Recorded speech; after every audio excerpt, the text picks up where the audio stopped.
Яңа ел башланып 2 атна үтәргә дә өлгермәде, Нурлатлар холык контроленә 15 мөрәҗәгать калдырырга өлгергән инде. Аларның күпчелеге урамнарда кар чистартуга бәйле. Районыбызның әлеге сервис буенча җаваплы затлары шикаят калдырылган һәр адрес буенча барып, эшнең торышын тикшерә. Бу юлы алар Садовый урамына юл тотты. Берничә көн элек биредә кар чистартмауга зарланып, порталга шикаят калдырылган була. Написали народный контроль, пришли, почистили все. Мы им благодарны за их труд.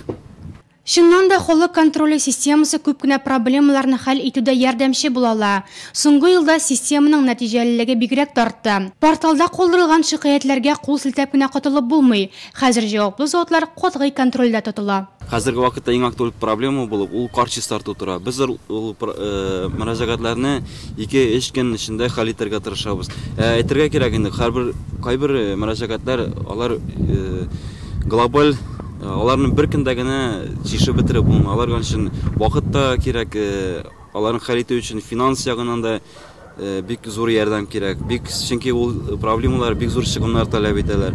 Андый проблемаларны әлбәттә безнең киләсе елларга, алдагы елларга без аларны планга кертәбез, планлаштырабыз һәм һәр вакытта без аларны контрольдә тотабыз.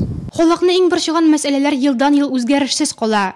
Бу территорияләрне төзекләндерү, юл хәрәкәтен оештыру һәм торак коммуналь хуҗалык проблемалары.